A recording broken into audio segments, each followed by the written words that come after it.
Chapter 5. We talked and drank a lot, and suddenly it was 6 p.m.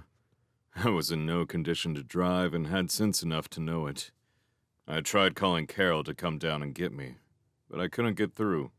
After 6:30 and 7, I tried again without success. I decided to take a taxi.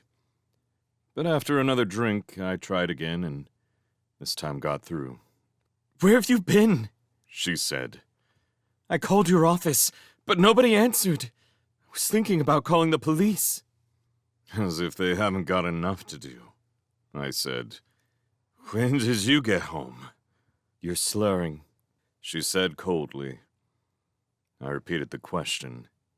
2 hours ago, she said. The lines were tied up. I tried. You knew how scared I was, and you didn't even care. Can I help it if the DA insisted on conducting business at the Rover? I said. Besides, I was trying to forget. Forget what? She said.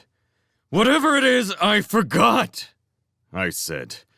You ass, she screamed. Take a taxi. The phone clicked off. She didn't make a scene when I got home. She decided to play it cool because of the kids, I suppose.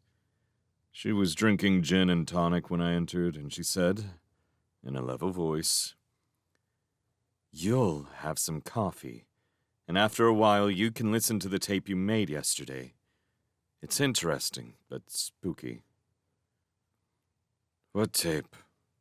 "Mike was fooling around with it," she said. "And he found out you'd recorded what happened yesterday." That kid, I said. He's always snooping around. I told him to leave my stuff alone. Can't a man have any privacy around here? Well, don't say anything to him. He's upset as it is. Anyway, it's a good thing he did turn it on. Otherwise, you'd have forgotten all about it. I think you should make a daily record. So you think it'll happen again? I said. She burst into tears. After a moment, I put my arms around her. I felt like crying too. But she pushed me away, saying, "You stink of rotten whiskey." "That's because it's mostly bar whiskey," I said. "I can't afford wild turkey at $3 a shot." I drank 4 cups of black coffee and munched on some shrimp dip. As an aside, I can't really afford that either, since I only make $45,000 a year. We went to bed. Afterward, Carol said, "I'm sorry, darling, but my heart wasn't really in it."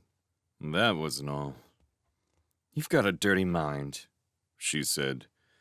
"What I meant was I couldn't stop thinking, even while we were doing it. That wasn't any good doing it. We won't remember it tomorrow, I thought." "How many do we really remember?" I said. "Sufficient unto the day is the, good thereof." "It's a good thing you didn't try to fulfill your childhood dream of becoming a preacher," she said. "You're a born shyster. You'd have made a lousy minister." "Look," I said, "I remember the especially good ones, and I'll never forget our honeymoon. But we need sleep. We haven't any to speak of for 24 hours. Let's hit the hay and forget everything until tomorrow. In which case..." She stared at me, and then said, "Poor dear. No wonder you're so belligerently flippant. It's a defense against fear." I slammed my fist into my palm and shouted, I know! I know! For God's sake, how long is this going on?" I went into the bathroom. The face in the mirror looked as if it were trying to flirt with me. The left eye wouldn't stop winking. When I returned to the bedroom, Carol reminded me that I'd not made today's recording. I didn't want to do it because I was so tired, but the possibility of losing another day's memory spurred me. No, not another day, I thought. If this occurs tomorrow, I'll lose another 4 days. Tomorrow and the 3 preceding May 25th. I'll wake up June 3rd and think it's the morning of the 22nd. I'm making this downstairs in my study. I wouldn't want Carol to hear some of my comments. Until tomorrow, then.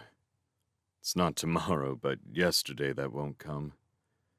I'll make a note to myself and stick it in a corner of the case which holds my glasses.